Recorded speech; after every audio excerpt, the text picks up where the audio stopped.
नमस्कार मित्रांनो. आताच हे सोनम नावाचं जे मेघालयला नवऱ्याला घेऊन मारून टाकलं नेऊन ते प्रकरण संपलं नाही आणि आताच एक काहीतरी नवीन न्यूज मी पाहिली. काय लावलंय तुम्ही हे? तुम्हाला जर मुलगा आवडत नाही आहे किंवा तुमचा आधीच कुठेतरी झिंगाट आहे, आधीच कुठेतरी थोबाड काळं केलं आहे, तर त्याच्याशिवाय तुम्ही राहू नाही शकत आहे. तर तसं तुम्ही तुमच्या नवऱ्याला सांगा ना. तुमच्या घरातल्यांना सांगा. घरातल्यांनी नाही ऐकलं तर नवऱ्याला होणारा सांगा, की मी नाही करू शकत हे लग्न. माझं माझं कोणाबरोबर तरी प्रेम आहे. पळून जा. ऑप्शन आहे.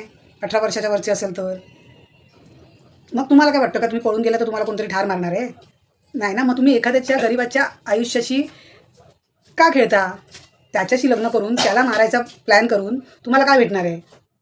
शेवटी हे जे आता चाललं आहे पोलीस कंप्लेंट, त्याच्यानंतर आयुष्यभरासाठी काय पोलीस तुमच्या जेलमध्ये लग्न लावून देणार आहेत? आयुष्यभरासाठी स्वतःचे आयुष्य बरबाद केलं ते केलं, पण त्या बिचाऱ्या गरीब आईबापाची औलाद हातातनं घालून घेतली.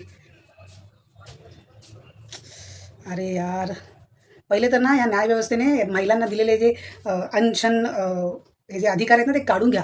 मी महिला असून सांगते. नको त्या गोष्टीचा नको तो उपयोग करून आपापल्या नवऱ्यांना, आपापल्या मुलांना, नवऱ्यांना जे कोणी आपापले असतात ते सगळ्यांचा फायदा उचलून त्यांना वाटतंय की कोर्ट आपल्या साईडने होईल.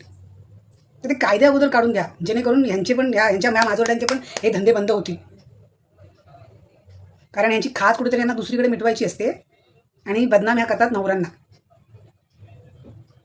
मला असं वाटलं तर मी माझ्या नवऱ्याला सरळ तोंडावर सांगेन का मला डायव्होर्स पाहिजे किंवा मी तिथून निघून जाईन. पण कोणाला खून करण्याचा बेत मी कधीच आखू नाही शकत. नेवर.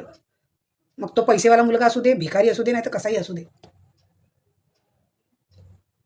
ज्यांनी आपल्या मुश्किलीमध्ये काहीतरी गोष्टींनी नसेल जमत त्यांचं, पण कुठल्या तरी याच्यात आपण त्याच्या घरात लग्न करून म्हणून गेलेलो आहे, तर त्या गोष्टीचा आदर करा.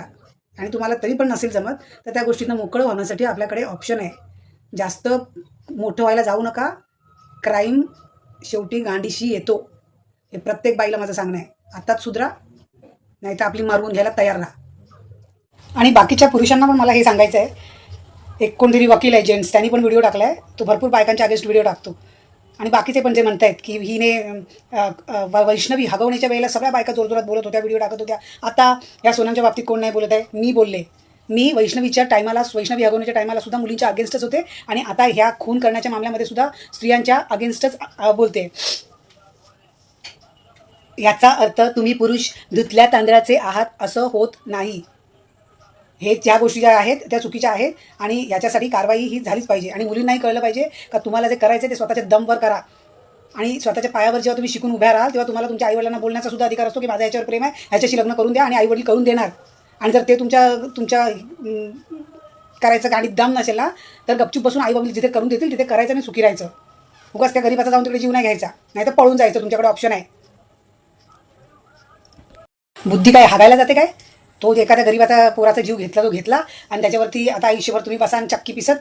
आणि काय माहिती आता कोर्टाचे काय कायदे निघतात ते तुम्हाला फाशी देतील काय नाही. आणि इथे तुमचे आईबाप बसले डोक्याला हात लावून. घ्या आपल्या आयुष्याची आय घालून. मग जे काय करणार आहे ते स्वतःच्या दमवर करा. का बाबा पळून जायचं तर पळून जा, पण एखाद्याचा जीव नका घेऊ. आणि हां, मी बायकांविरुद्ध बोलले आहे. परत मला एखादा व्हिडिओ असा दिसला ना तर तुमची बरोबर वाजवेल. माझा या सगळ्या गोष्टींना निषेध आहे. या एखाद्या गरीबाच्या मुलाला त्रास देणं किंवा धोका देणं. व्यक्ती कशी असो, एखाद्याचे स्टार फिरलेले असतात, काय ग्रह फिरलेले असतात, कोणी कधी चुकीचं वागतो, कोणी कसा वागतो, कोणाची वृत्ती कशी का असे ना, आपल्याला कोणाचा जीव घेण्याचा अधिकार नाही. देवसुद्धा माणसाला जन्माला घालतो आणि त्याला त्याच्या कर्माच्या हिशोबाने सोडून देतो. त्याला वरून खाली ते घेऊन त्याचा जीव नाही घेत. मग आपण कोण होतो? मोठ्या सती सावित्र्या बनतात येड झाव्या.